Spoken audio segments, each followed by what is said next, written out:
నమస్తే. 60 ఏళ్లు దాటిన వారికి గొప్ప అవకాశం. వారికి ప్రత్యేక పొదుపు సంఘాలు ఏర్పాటు. మొదటి విడతగా 16,000 రుణం. వృద్ధులకు సామాజిక భద్రతతో పాటు ఆర్థిక భరోసా కల్పించాలి అనే సంకల్పంతో తెలంగాణ ప్రభుత్వం ఒక అద్భుతమైన కార్యక్రమానికి శ్రీకారం చుట్టింది.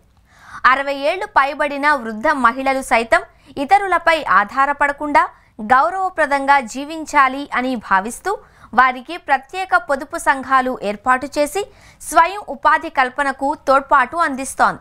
ఇంటి వద్ద ఖాళీగా ఉండే ఈ మహిళలు తమ చిన్న చిన్న ఖర్చుల కోసం ఎవరిని యాచించాల్సిన అవసరం లేకుండా సంఘాల ద్వారా చిన్న వ్యాపారాలు చేసుకునే ఈ వినూత్న ప్రణాళికను రూపొందించారు.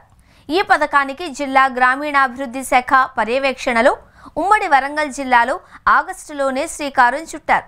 ఇది వృద్ధాప్య మహిళల సమూహ శక్తిని ప్రోత్సహిస్తుంది. ఒక్కో సంఘంలో 5 నుంచి 10 మంది సభ్యులు ఉంటారు.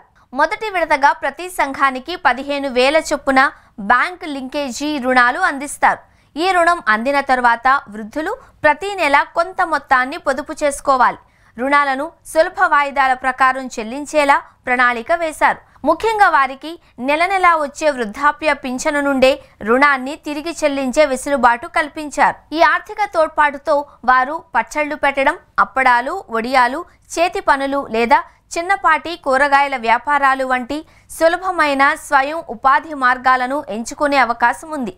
వృద్ధాప్యంలో వచ్చే అనారోగ్య సమస్యలు, ఇతరత్రా అత్యవసర ఖర్చుల కోసం ఇతరులను ఇబ్బంది పెట్టకుండా ఈ పొదుపు సంఘాలు ఉపయుక్తం కానున్నాయి. కేవలం డబ్బు సంపాదించడమే కాకుండా ఈ సంఘాల ద్వారా వృద్ధురాళ్లకు సామాజిక భద్రత, మానసిక ఉల్లాసం లభిస్తాయి. తోటి వారితో మాట్లాడడం, ఉమ్మడిగా ఒక పనిని పర్యవేక్షించడం ద్వారా ఒంటరితనం తగ్గి ఆత్మగౌరవంతో కూడిన జీవితాన్ని గడపడానికి ఇది దోహదపడుతుంది. జిల్లా గ్రామీణాభివృద్ధి శాఖ అధికారులు ఈ పథకాన్ని యుద్ధ ప్రాతిపదికన అమలు చేస్తున్నారు. ఉమ్మడి వరంగల్ జిల్లా అంతటా అవగాహన కార్యక్రమాలు నిర్వహిస్తూ గ్రామాలలో వృద్ధురాళ్లను ప్రోత్సహిస్తున్నారు.